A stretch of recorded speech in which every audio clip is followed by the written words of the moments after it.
I thought I was Georgia O'Keeffe, or I wanted to be her, or I was in love with her. Who knows when you're 14 and your high school art teacher just told you those flowers aren't just flowers. You're deep in your own body shame and self-consciousness, but suddenly it might be possible to be in love with your body. My dad moved to Santa Fe, New Mexico when I was in high school. It was one of the many places he lived, actually. His then-wife was in hiding from what was nothing more than a paranoid nanosecond in the Hollywood limelight. She thought she needed protection from paparazzi that never actually cared that much for her. The desert turned out to be a full and fertile place for her. She could drink in seclusion and work hard at filling out one of the 2 muumuus she lived in full-time. There was the lime green tent of a number and a white linen house of a thing with Native American stitching on the edges and collar. My dad was immune to it or blind to it or so far in it he couldn't see past his own need to survive. Besides, he was making plans for his retirement in a Winnebago in the desert, and that I could understand. I understood the red clay desert of Abiquiu under that flat-topped Pedernal mountain where strange and unexplained lights lit up the night sky. Lights coming from the direction of Los Alamos, the site of the creation of Oppenheimer's atomic bomb. Lights would streak across the night sky. Lights explained to me and my hippie friends when we were camping out there by the locals as Las Animas, the spirits. We visited Georgia's house. It's a museum now. Each wall is a hand-picked color, terracotta and sunset, burnt clay, and the softest brushed gray suede. We walked into her studio, which is just a gravel breezeway with some lattice work above to provide shade from the relentless sun. In the middle of the breezeway was an easel set up and brushes that I swear still smelled like linseed oil and turpentine. I became obsessed with Georgia. I devoured every Stieglitz print, every story of her female lovers, that young houseboy at the end, her defiance and her strength. I had a poster on my dorm room wall in college, Georgia on the back of a motorcycle, with the words, "The women who rode away." I already understood escape, and I longed for the independence that precedes it. And then recently there was an exhibit at the Brooklyn Museum where there was a Georgia O'Keeffe painting I'd never seen before. It was clearly the Pedernal. I've climbed it myself. I know those sloping foothills, the sharp ascent that gives way to the flat and vulnerable mesa. It's the mountain she called her mountain. Somebody asked her if it really was hers, to which she replied, "God told me if I painted it enough times, I could have it." Well, I stood there staring at it like I was meeting a new best friend and somebody I'd always known.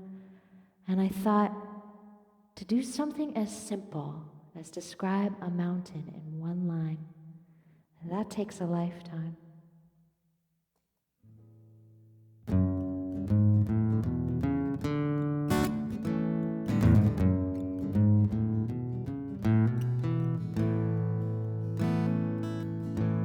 I would like to know just one mountain, from the highest peak to the lowest canyon. I would paint it every day in every possible way, till I could paint that mountain with just one line.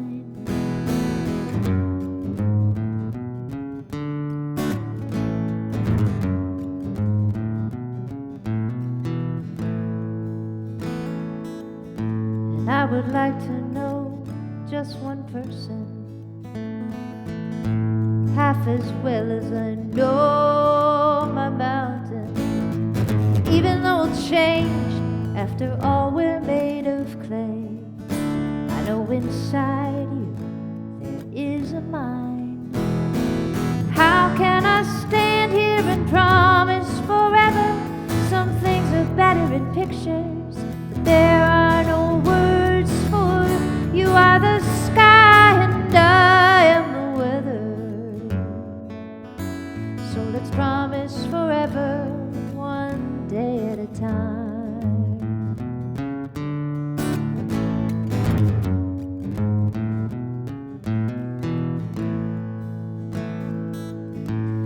would like to wake up just one morning, find this world is done firing its warning.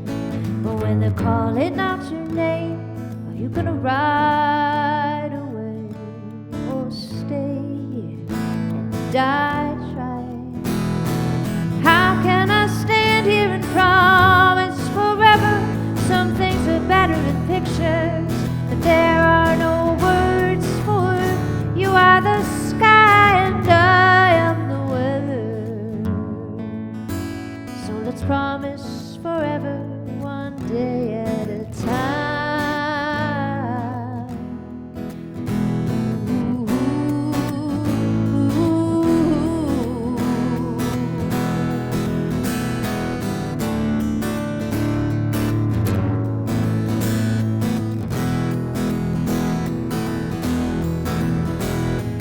How can I stand here and promise forever some things are better in pictures that there are no words for?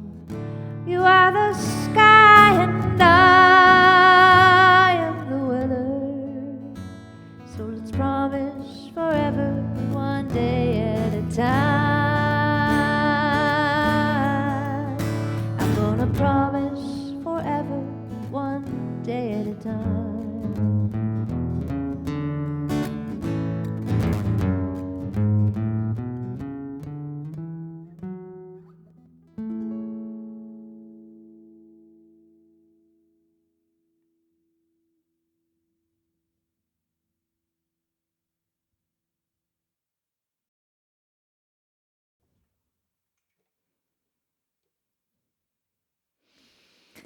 It was the first day of art class, my freshman year of high school, and the tiny, wildly curly, raspy voiced teacher was talking about expression and how to convey that.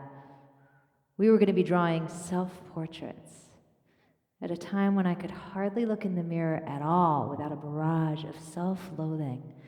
I was suddenly going to have to stare at myself unblinkingly and draw not only what I saw, but what I felt. The concept was huge. The assignment was terrifying. Nancy Freed addressed the class with the bravado of authority, casual cool of not giving a shit what we thought of her. She was instantly my new favorite person, and I hung on her every word. Don't just draw what you think you see, she said. Every face is different. Really look at each feature in relationship to every other feature. Then she would unapologetically use students' faces as examples, pointing out eyes, skin color, noses, hair. Soon enough, I began to see mine and my classmates' faces as shapes and textures. And my teenage scrutiny and painful comparison was somehow dissipating. Like me, she said, for example, I have one breast. But until that moment, I hadn't noticed. She wore a tight white t-shirt most days, which showed the soft curve of one breast and then pulled and bunched across the other side of her chest where her other breast had been. Nancy was the first woman I ever knew with breast cancer. She talked about it openly at a time when that wasn't done. Cancer was something to be whispered about and kept secret. But Nancy wasn't trying to hide it. She wasn't trying to hide anything. In fact, she was living a life as out loud and authentic as possible. She told us about her life as a lesbian, about living in the women's building in San Francisco in the 60s. It was there that she started to form three-dimensional diaries out of clay, scenes from her everyday life, from bathing to cooking to sleeping with her lovers, a window into her secret world, turning the private public.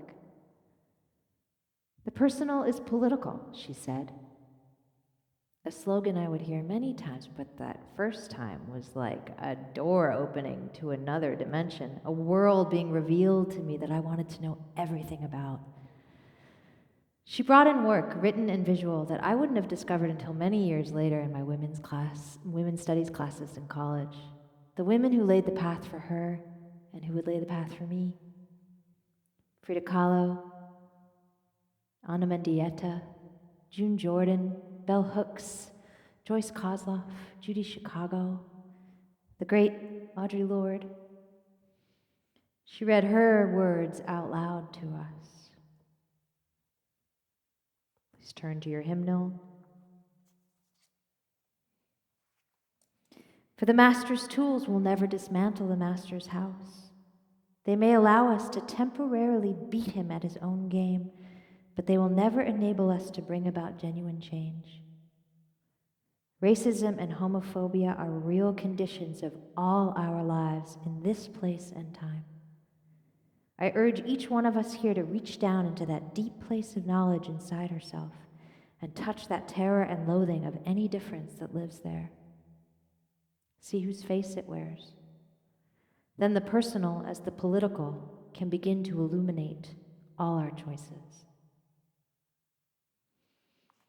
One day I heard Nancy from across the room say, "You haven't looked at your own vagina in the mirror?" She sounded so shocked and horrified. She came into the middle of the room and said it again. "Girls, I need your attention. Who here has looked at their vagina with a mirror?" Nobody raised their hand. Nancy was looking at us as if we didn't possess the most basic curiosity. But worse than that we were still somehow living inside of the shame that she and the other artists she shared with me had fought so hard against. Nancy's home became a second home for me. It was a refuge and a sanctuary, a template for how I wanted to live my life.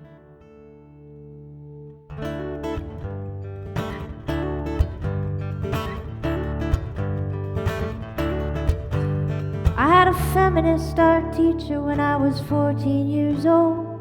She made me think about things for the first time. She scared me shitless, she was so fearless and bold, and I think she might have saved my young life. She talked about parties in the 60s where women learned to love their bodies. Their symbol was a little white dove. Everyone would gather nearer and look in the long mirror and see themselves with a new kind of love, with a new kind of love, a new kind of love, a new kind of love.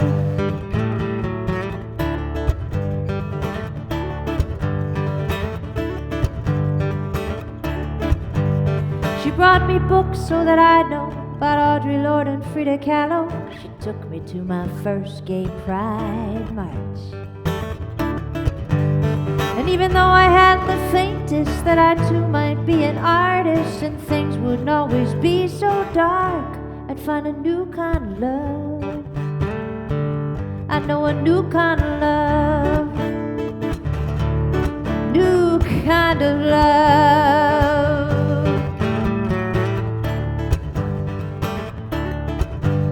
My mom asked what I was doing for hours alone in my room, and had I seen her compact mirror case. It took years for me to look, though I'd already had a lover, so I did alone feel so unsafe. I need a new kind of love, new kind of love, new kind of love. I haven't learned to love my time alone. I love the people I meet on the road. I even love the love I've lost, and for the love I have yet to know, bring me a new kind of love.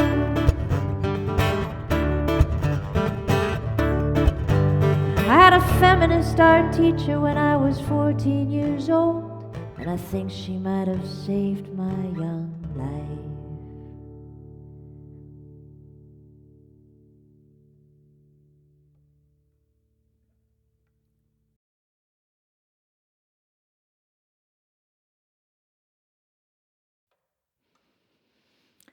When you visit Steepletop, and you should, you enter past a grand circular driveway where people would arrive in open-air cars to visit their friend, the poet, Edna St. Vincent Millay, for a weekend in the country, or a month or longer. People wanted to be around Vincent, to absorb her refusal to fit in, to hear her voice deeper than her tiny frame would suggest, to touch and hold her many precious things collected from her travels overseas, to read from her enormous library, to laugh with her, to make her laugh, and to drink with her rare wines and smoky whiskeys. Vincent, as she was called, bought the old blueberry farm in Austerlitz, New York for $9,000 in 1939, already a rock star of a poet and a bit of a living legend. Born in Maine in 1892, her mother divorced her father when she was still very young and then left Vincent in charge of her other two girls when she went to look for work as a nurse in nearby Newburyport, Massachusetts. Vincent went to Vassar College on a scholarship at 21, where she developed her writing, her wardrobe, and her desire, non-gender conforming and extensive as it was. After college, she moved to Greenwich Village. She went to Paris and met Romaine Brooks and Gertrude Stein. She ran the Cherry Lane Theater and starred in plays she wrote herself with the Provincetown Players. She was a pacifist and an activist. She was a lover and a leaver. Her sonnet number 4. I shall forget you presently, my dear. So make the most of this, your little day, your little month, your little half a year, ere I forget, or die, or move away, and we are done forever. By and by I shall forget you, as I said, but now, if you entreat me with your loveliest lie, I will protest you with my favorite vow. I would indeed that love were longer lived and vows were not so brittle as they are. But so it is, and nature has contrived to struggle on without a break thus far, whether or not we find what we are seeking is idle, biologically speaking. Vincent won the Pulitzer Prize for Poetry in 1923, the third woman ever to win the award. She loved deeply and often, and wrote prolifically until her death. This is Vincent's writing cabin door. Step inside. Breathe in what is at once light and the very heaviest darkness. You can visit it at Steepletop, and you should. It's separate from the main house, which you enter first. You enter into a small room where you stand at the bottom of a steep staircase, low ceilings, wide wooden planks, slate floors, riding boots in the corner. Nothing has been touched or moved since she died. Her sister Norma made sure of that, living there like a ghost herself, touching nothing, moving nothing, not living as much as haunting. Now, Vincent died by falling down the stairs where you're standing, only they don't tell you that until the end of the tour. And what they tell you is a great mystery as to how she died. She was a morphine addict. She suffered from depression. She was an alcoholic. She was found 8 hours after her death at the bottom of those stairs. At the top, an empty bottle and a wine glass. Mystery solved. Is it possible to live a life so complete, defying categorization, and feel so much that you feel nothing at the very same moment? If you trap your words inside of a display case like tiny seashells, if you close a heavy wooden door on a room of your own and sit beside a wood stove with only language and memory to hold, with an ability to distill to essence every departure, to understand every departure before you've even arrived, you may very well disassociate from every heavy pillowed fainting couch, every lacy curtained garden view that you curate and weed yourself.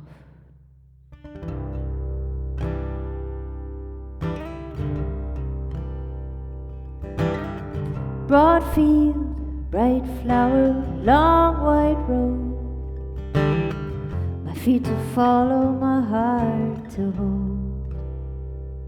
And no one speaks to me, can you? No one speaks to me.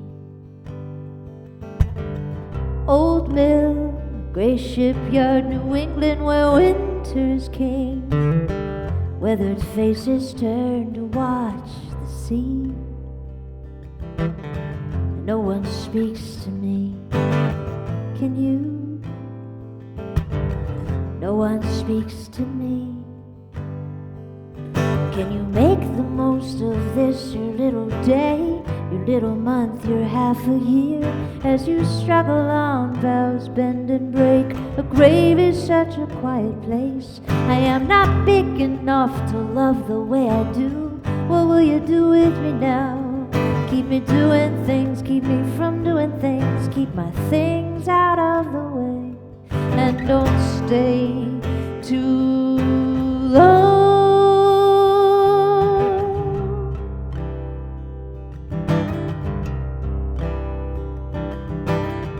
Red hair, green eyes, his stubborn mouth and chin. She said if we did better, he might come back then. But whoever does better, can you? Whoever does.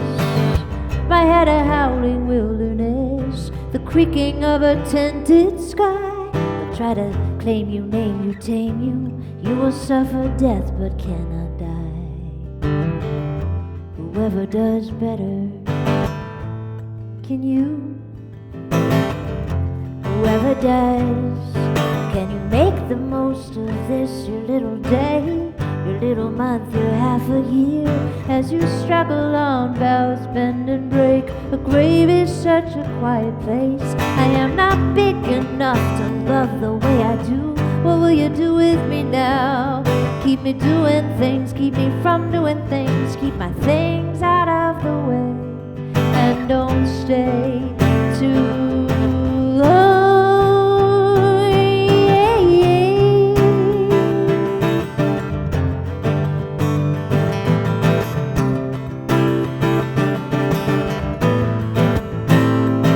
It is a wild thing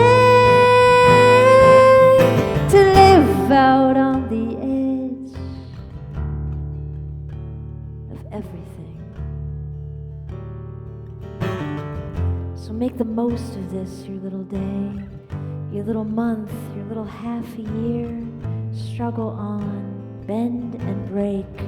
A grave is such a quiet place. I am not big enough to love the way I do. What you gonna do with me now? Keep me doing things, keep me from doing things, keep my things out of the way. No one speaks to me. Can you? No one speaks to me. Can you?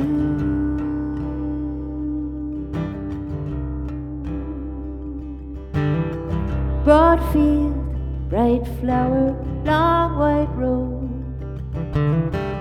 My feet to follow, my heart to hold.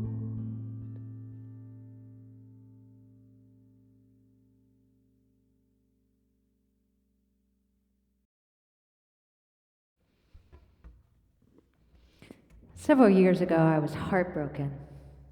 So I called my mom, who told me a story I'd heard many times growing up. My mom and dad were visiting my grandmother in Tel Aviv. It was October 1973, and my older sister was not quite a year old. Sirens started blaring. It was the start of the Yom Kippur War. The product of the 50s duck and cover, my mother had been primed for this, but still she was frantic and terrified. Of course she was. But my dad's mom, my Sapta Miriam, was cool, calm, and collected. After all, she'd been taken away from her family and sent to a work camp in Berlin. The story goes that her hair turned white in that cattle car out of fear. Suffice it to say, she'd been through worse. She looked at my mother and calmly said, "Get your shoes, get some milk, we're going to the bomb shelter." So my mom reminded me of this as I lay weeping on a hotel room floor outside of Cleveland, that I had that kind of resilience in me. I was the descendant of that kind of strength, and I would make it through this time in my young life. Get your shoes, get some milk, we're going to the bomb shelter. There was an incredible documentary series in the New York Times a few years ago about the Łódź ghetto. It was the ghetto that my Sapta Miriam was brought to before being brought to the work camp. We scoured those images for a glimpse of her.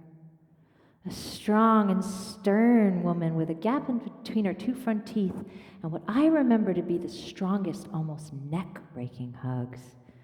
She would suck in air while shoving my face into her enormous bosom, saying, "Uffa mamala shayna middle." She was a cruise liner in a dress with handmade bras that looked like tents hanging on the back of the bathroom door, and legs stuffed into stockings, stuffed into shoes like sausages. Bottom of skirt, calf, roll, Mary Jane. No ankles to speak of, no nonsense, and almost no variation in uniform. And there she was. In the back of a big group, we were sure it was her. Or was it? We looked closer to see that the caption read, "The photo was taken at a party the Nazis threw, a party where Jews were told if they outed their friends and neighbors that their families would be saved." Well, it can't possibly be her. I couldn't have that floating around in my DNA. Or could I? I would never do such a thing. Or would I? The instinct to survive is perhaps the most human of all instincts.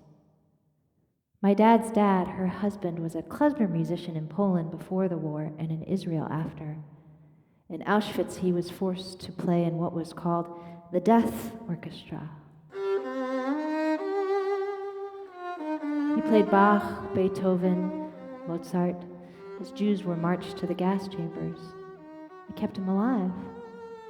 The same music I heard every day growing up. The same music my family still plays every day. The music that is still, quite literally, keeping us alive.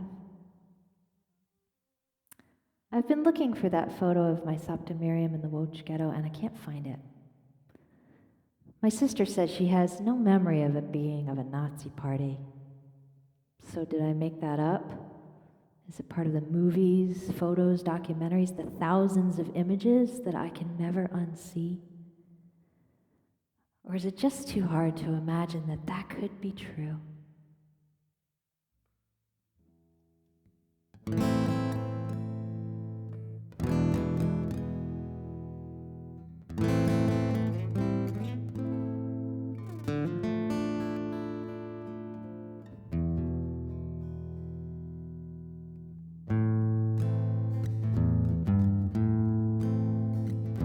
The body is heroic.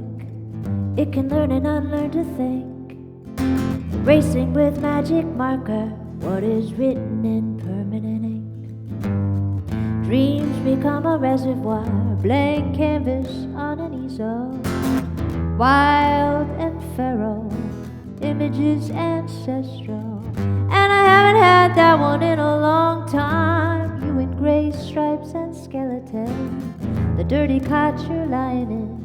I had that one over and over again. And those white men marching in the streets, they made my heart skip a beat. And when I went to sleep, you were all that I could see. Telling the story makes it real. It's a duty to repeat it. It might turn out that we need it in order to survive.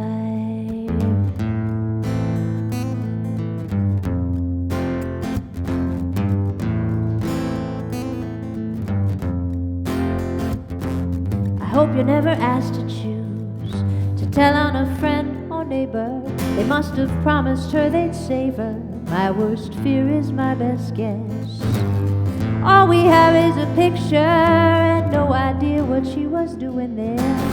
Stiff wool suit and stiff salute and a baby at her breast. But they took her anyway, marched her family to the grave while the death orchestra played. Telling the story makes it real. It's a duty to repeat it. might turn out that I need it in order to survive, in order to survive, in order to survive, in order to survive. Hey, hey, hey, hey, hey, hey.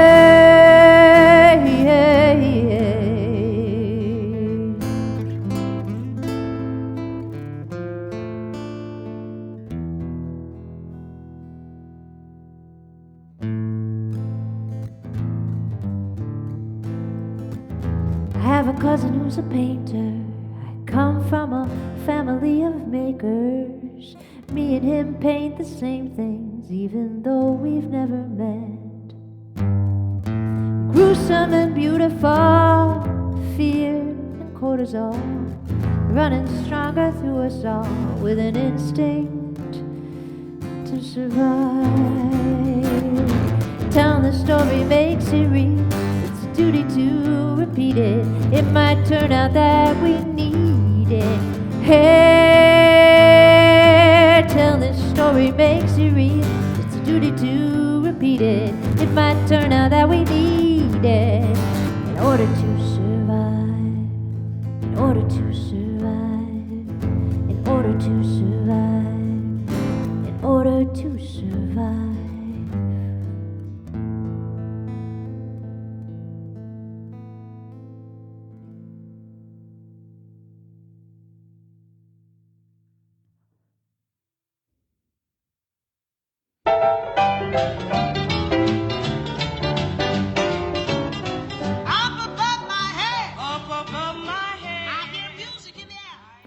She'd look up when she was singing, as if she was seeing something or calling something in. She did that even when she was a little kid.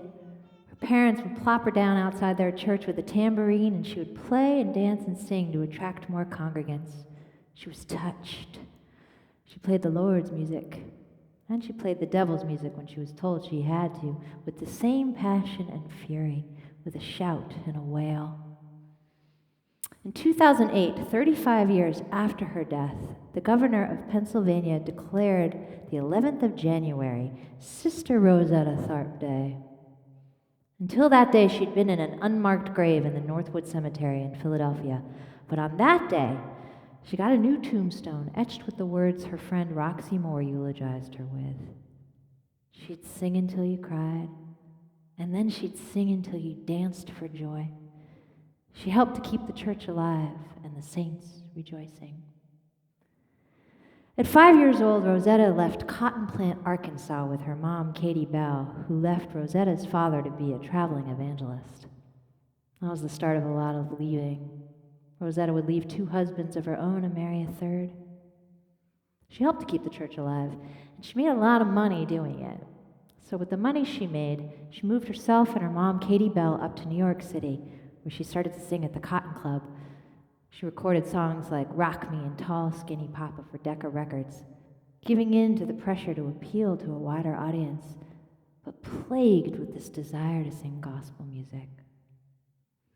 Rosetta knew great fame in her lifetime. She traveled to Europe with Duke Ellington. She was adored, her skills worshipped, studied, and stolen by everybody from Chuck Berry to Jerry Lee Lewis, from Elvis to Johnny Cash. She played in front of mostly white audiences here and overseas. And she traveled with mostly other white musicians. She'd have to stay on her bus outside the restaurant where her band was eating. She made sure that there was a bed on her bus, too, because she couldn't sleep in the same hotels with her band. And then Rosetta met Marie Knight, a musician that she toured and recorded with in the 40s. Marie played bass and percussion, Rosetta played guitar and sang, and it was said that those 2 didn't need anyone else. Those 2 didn't need a man.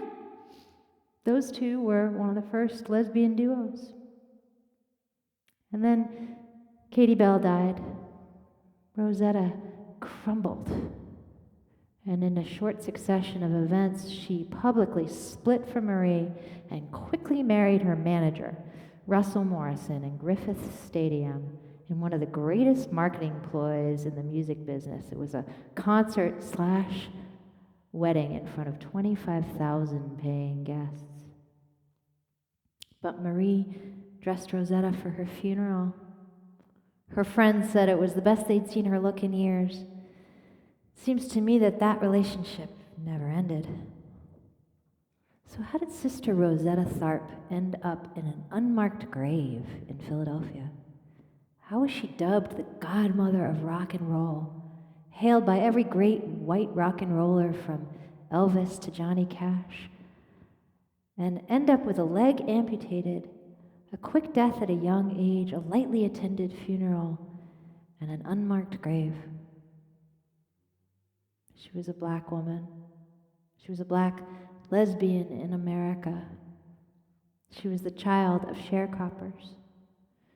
She was only recently inducted into the Rock and Roll Hall of Fame in 2015 after a sort of discovery and resurgence of her brilliance.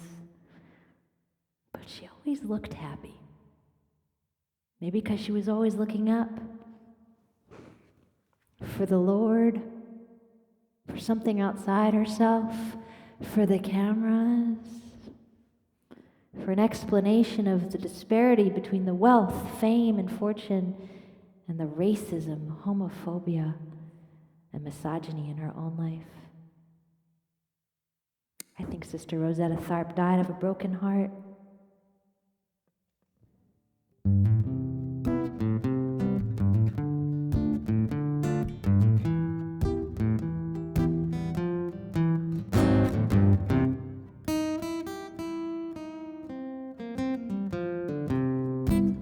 "40 days and 40 nights. I guess you had some things to figure out. If thine is the kingdom and the glory, why wait till later? Start now. All this train is gone. I saw it leave the station. I've been waiting down by the riverside. Well, you can always take the next one." And they said I played just like a man. What do you want that to mean? It's just what I sound like. I'm not even trying. Sometimes laughing sounds a lot like crying. Dressed up for Sunday morning, with one foot still in Saturday night. Good enough for Jerry Lee and Johnny. You know I raised those boys up right. And they said I look just like a man. What do you want that to mean? It's just what I look like when nobody's watching. Sometimes laughing looks a lot like crying.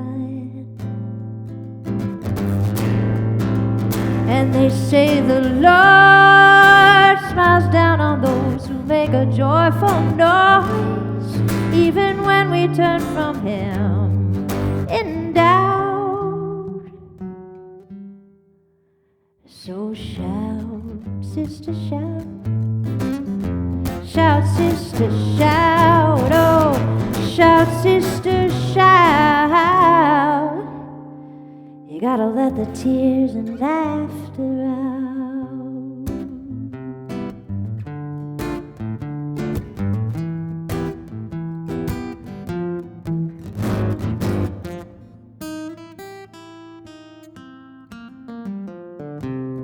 A windmill and a whale.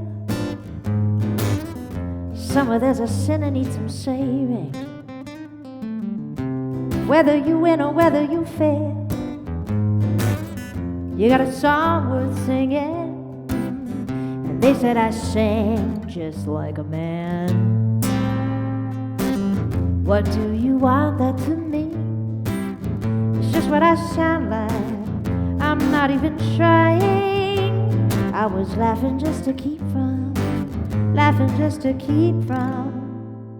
Sometimes laughing is the same thing as crying.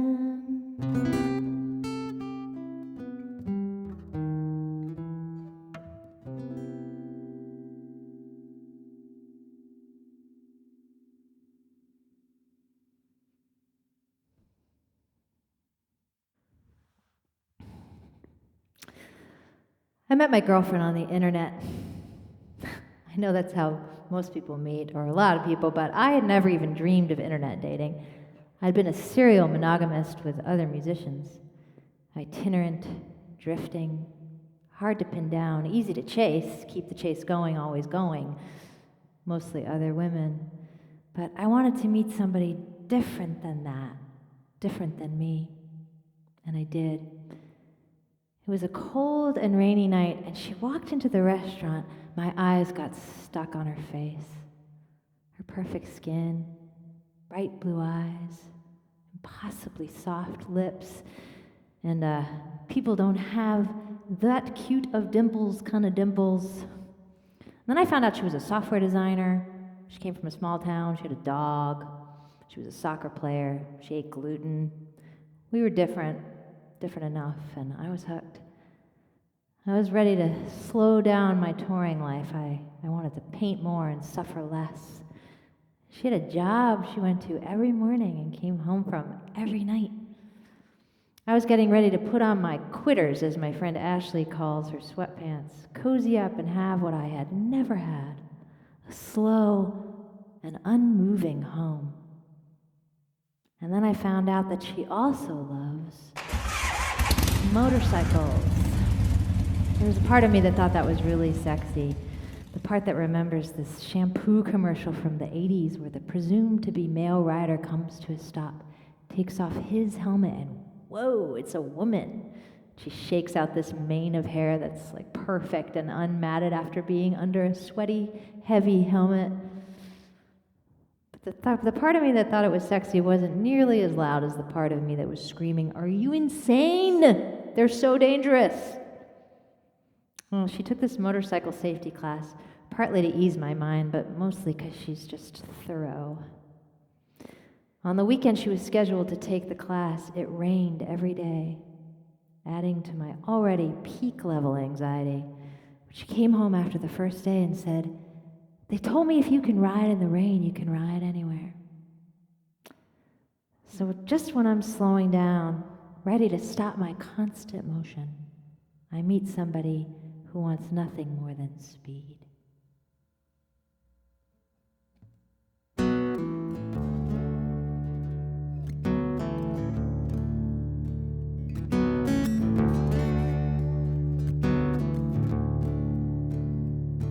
Four wheels move the body.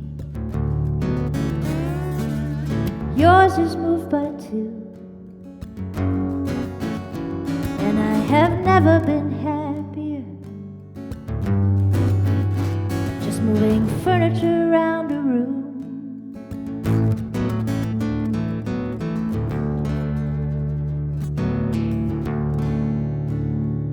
In every inch and every corner,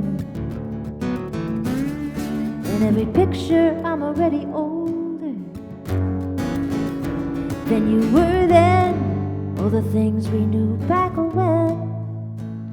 If you could ride in the rain, you could go anywhere.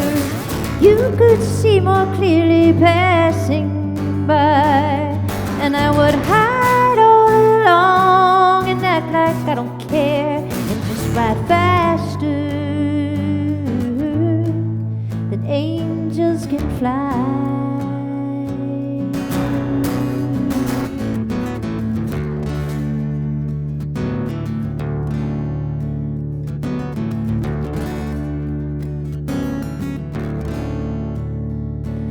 The broken yellow line, you got all those streetlights timed.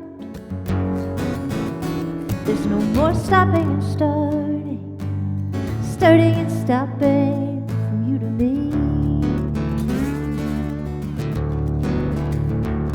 You don't so much as leave a trail, let's mark your territory. I think I love you, but you scare me. I think I love you, 'cause you scare me. When you ride in the rain, you could go anywhere. You could see more clearly passing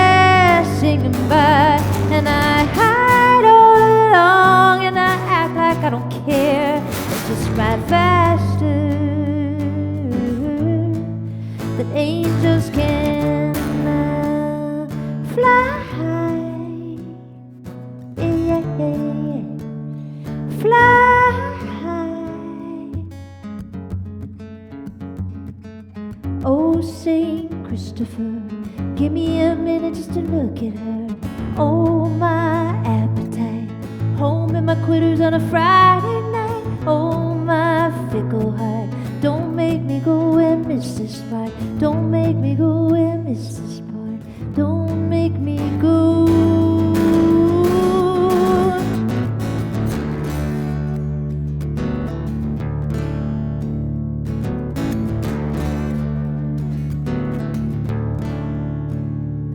Is it the chrome or the precision?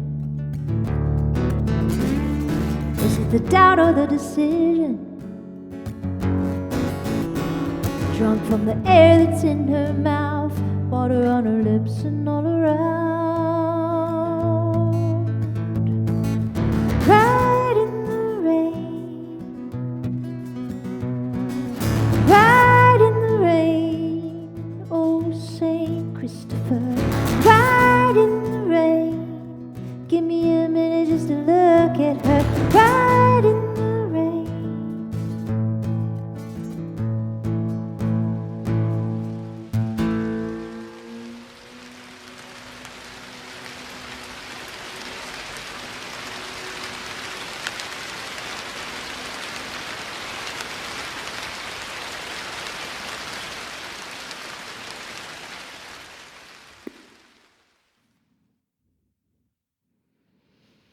Jean Baudin. Her mother was a prostitute. Her father was an Italian aristocrat. She ran away from home as a teenager. Did she already feel like an outcast? Was she looking for her family, for her tribe, for her sanity? She ended up in a mental institution where she was treated for, among other things, a syndrome called St. Vitus's dance, what we know as restless leg syndrome.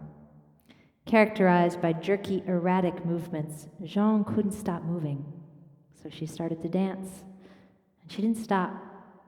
She left the institution and found the Moulin Rouge, the Red Mill, which opened its doors for the first time in 1889. Paris, Montmartre, circus performers, cabaret acts, prostitutes, vaudeville, bohemians, and outcasts. Her tribe. She took the stage name Jane Avril and just kept doing what she couldn't not do, dance. They called the dance she invented the can-can. Henri de Toulouse-Lautrec fractured both his femurs as a child. They say that may have contributed to his later height. He only ever reached just above 4.5 feet tall. But his parents were also first cousins.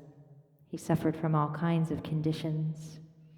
Friends with Van Gogh, Monet, he never quite fit in with the painters he was among in the Paris salons. He went looking for and found inspiration in the fringes, the beckoning doorways, the back alleys, the private and salacious dances, the red lights of the night, and eventually his friend, his muse, his obsession, Jane Avril. Together, they created a wildly successful ad campaign for the Moulin Rouge and turned advertising into not only a respected art form, but a mode of dissemination and information that would inspire artists of the 20th century from Norman Rockwell to Andy Warhol. So my friend said to me, "You have 1 week to write a song with the words feather boa in it." And right away I thought of Jane. Feather boa, working, exhausted, never a smile, looked at and ogled over, but still somehow in control of the looking. Was Henri in love with Jean? Did he trade portraits for private dances? Did she make him pay? Did her girlfriends, yes, those kinds of girlfriends, did they mind that this tiny little man was always hanging around, who would create one of the most recognized pinups, at once virtuous and untouchably sensual, who had a taste for the downtrodden as much as he had a taste for absinthe, who would die at 36. It's Paris, it's 1889, it's the Moulin Rouge.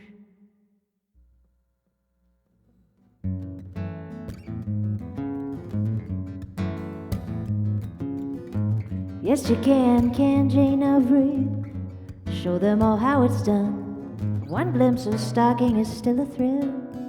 When and you don't see how many times they're mended.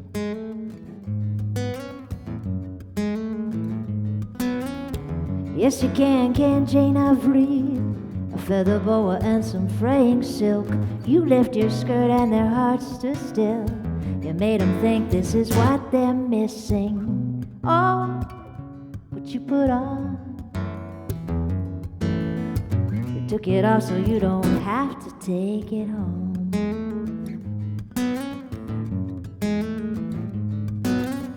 So you moved down to the strip, only way you could think to keep on dancing, all swaying body and bright red lips.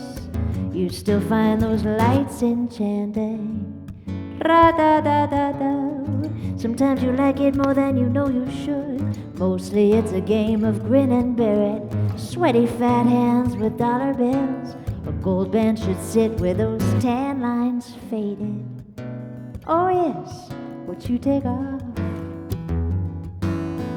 and put back on before you get back. What happens here stays here. The one who says that is never the one waiting.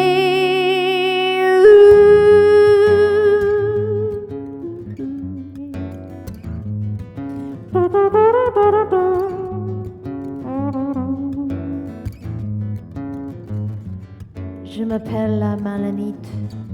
Je ne suis qu'une toute petite femme et d'enfant immense. Oh yes, what we put on, and take back off before we get back.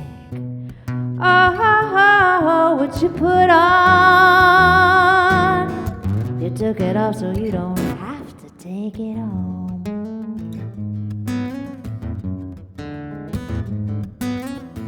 Yes you can, yes you can, yes you can. Bum bum ba da da da dum bum ba da da da dum. Yes you can, Jane Avery. Show them all how it's done.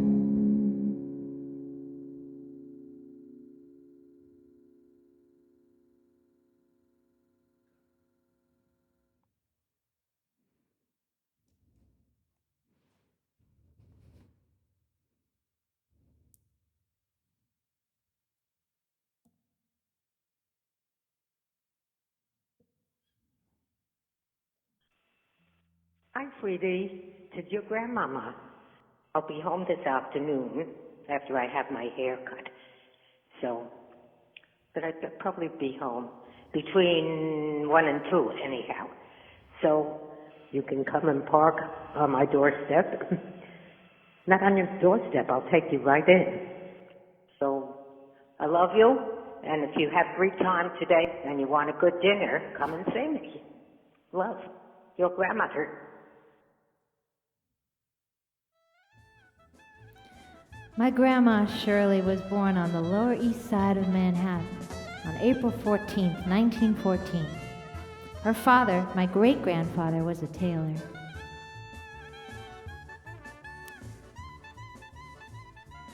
Shirley was the youngest of 7 children. There was Georgie, Louie, Annie, Fanny, Lily, Ruthie, and Shirley. Shirley's family moved to the Bronx from the Lower East Side when she was little. She described it as a lush wilderness. Her father would take her and Ruthie for long walks in the woods every Sunday. Ruthie and Shirley were his favorites. Shirley was an excellent student. She graduated from high school at 16.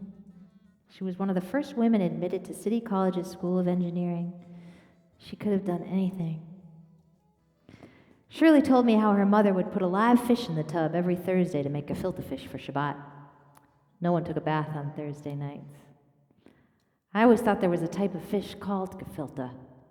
I always felt kind of bad for that fish. Shirley was married twice. She left her first husband because he was abusive and met my grandpa Stan on a picket line. They were communists. Shirley and Stanley were married for 54 years. They always seemed like they were very much in love. A few years before she died, she told me that every afternoon the loveliest young couple and their 3 children have been coming to visit me. I believe she was having memories of her own life, and it was her, Stan, and their 3 daughters. Maybe instead of our lives flashing before our eyes, we get to be visitors in our best memories. Shirley was an amazing artist. She made the most beautiful ceramic vases, sculptures, and lamps. She was also an incredible dancer. She danced with the Martha Graham Dance Company. But she never seemed to feel good about the things she made. She was always putting herself down. She went on an elder hostel to Italy when I was there for my junior year abroad. I was preoccupied with my flirtations and my paintings, and I didn't spend much time with her. I'd give anything for that time back. She also came to visit me when I lived in the Bay Area after college. I always thought she knew the name of every flower, but when we went to the botanical garden, I found out that she makes a lot of stuff up. I checked the signs as we passed by, and she was sometimes right, but mostly not. I lived near Boston for a few years and got to see Shirley all the time. She would throw up in the door and do a little dance. She was always so happy to see me. She was sharp as a tack until her early 90s when she had a small stroke. She started getting confused and paranoid.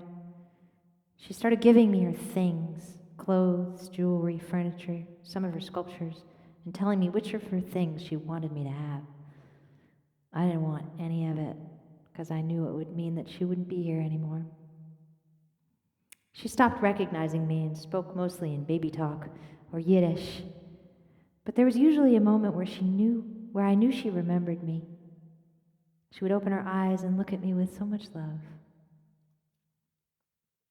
And then just like that, she took a turn, and it was time to come and see her. I'd been saying goodbye for what I thought would be the last time for years, but somehow I wasn't ready. She was so tiny and frail. Her breath was so labored and raspy. I kept waiting for her to have that moment of knowing who I was, knowing I was there, but she didn't. I held her hand and told her how much I loved her, and I told her she could go now. She'd been regressing for years, speaking in baby talk and calling out for her mama. We bought her stuffed animals, and they seemed to comfort her. She liked taking care of them. It was so hard to leave her that night. I knew it really would be the last time I'd see her. There was the softest purple glow all around her. I kissed her forehead and left her to sleep. Maybe when we die, all the ways we've seen ourselves, all the ways we've learned to exist pass by, and we get to thank them for making us who we were in this life. And then only our true nature remains. My grandma Shirley's was purple, the color of royalty. Hi, sweetie, it's Grandma. I wanted you to have that coat. It looks beautiful on you, and I want you to keep it. So please come and get it. I'll save it for you because I probably won't wear it. When will I go out fancy like? Maybe once? So anyhow, I love you very much, and we'll talk. I hope you find time to get me a ringy-ding. So goodbye, darling.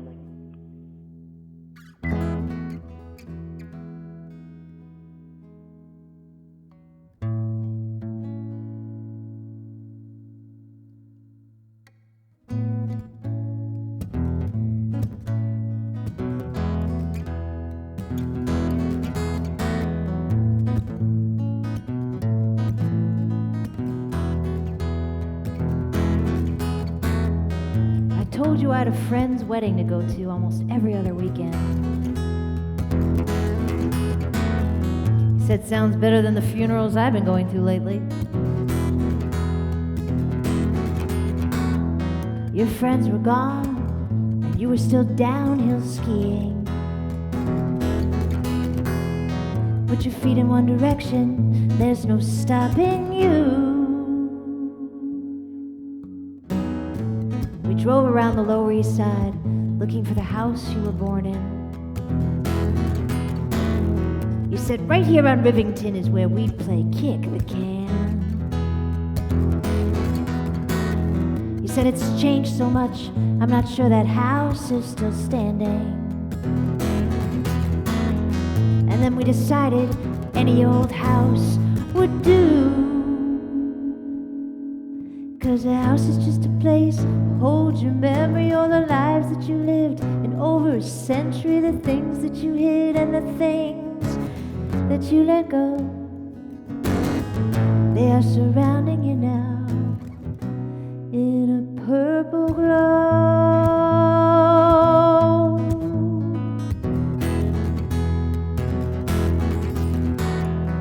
I always thought you knew the name of every single flower,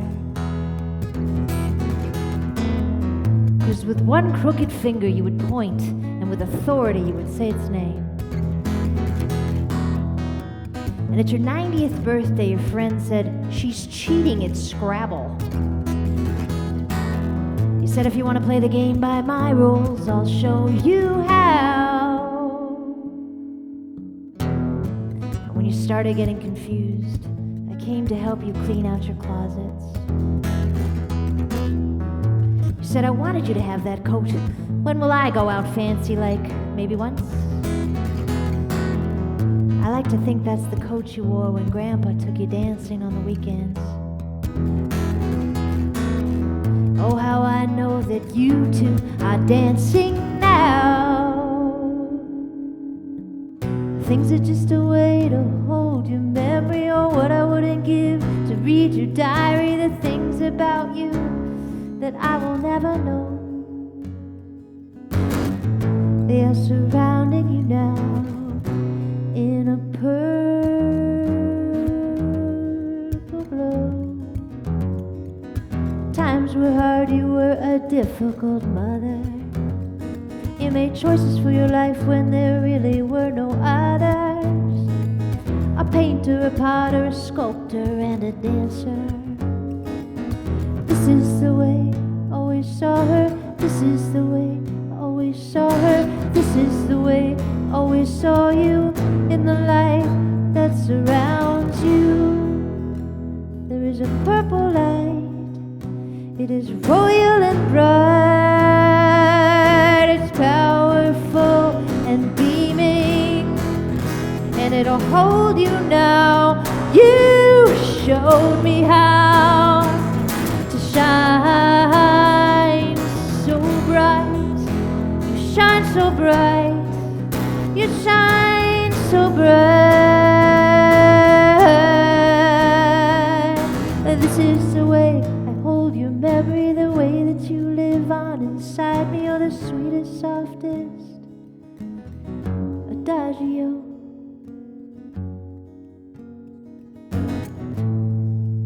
That's you. That's you, my grandmother. That's you. That's your purple glow.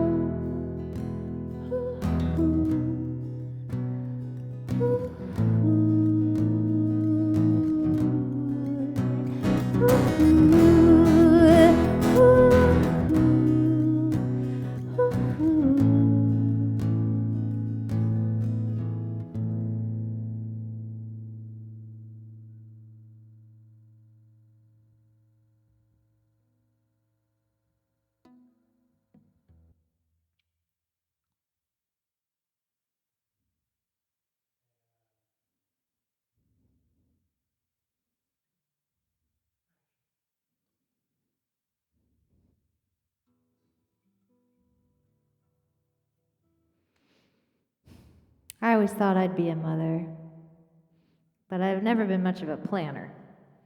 I've watched as each chapter of my life has unfolded. I've been a curious observer, a loyal audience member, but not the author or an editor, not really at any level. So the last few years came as a total surprise to me. How can I be almost 40? How can I be 40? And now, how can I be 45?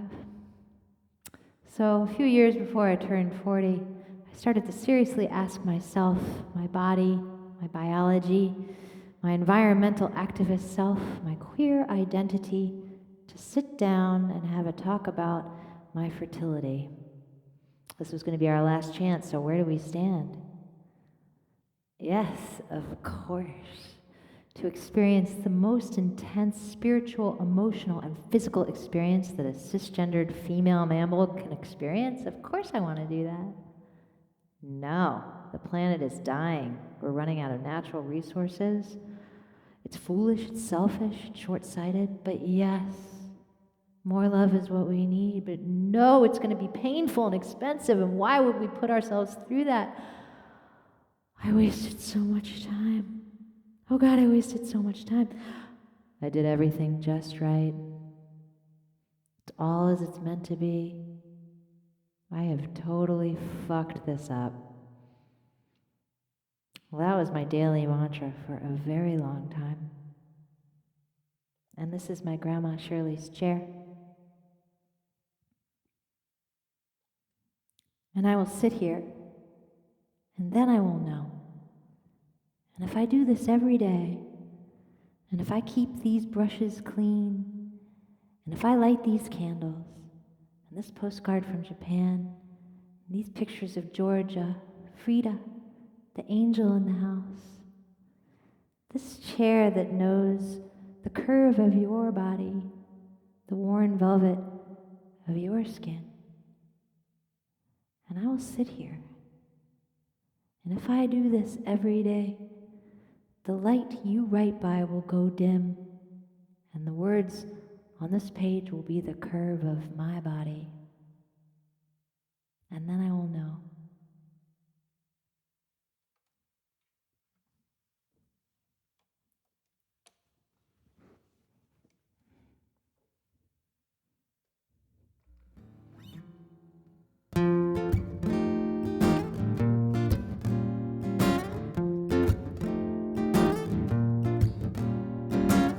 It's a good thing you didn't come today. The world is in a terrible place. What makes me think I could take care of you anyway? It's a good thing you decided to wait. But there are apples on the tree in the yard. They're sweet and we can eat them in the shade. The geese are getting ready to fly south. I saw them wobbly, and then I saw them steady when they were ready as they'll ever be.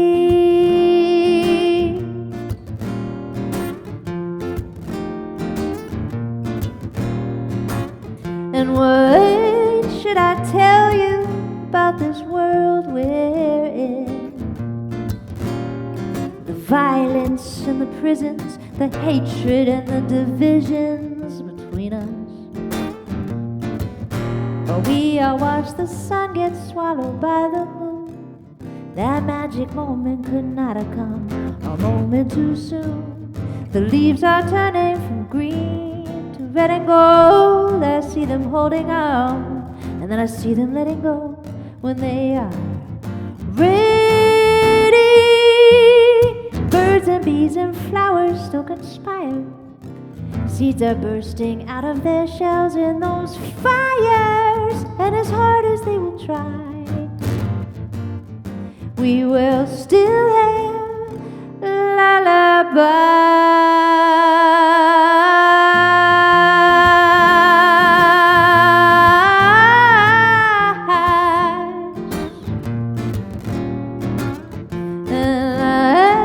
Protect you the best I can. You are safe here, you belong here. As long as I'm here, I will always hold your hand. And there are monarchs on their path to Mexico, and fuzzy little caterpillars doing their best to cross the road. Did they get left behind, or are they trying to find what is inside them all along? You know they are real.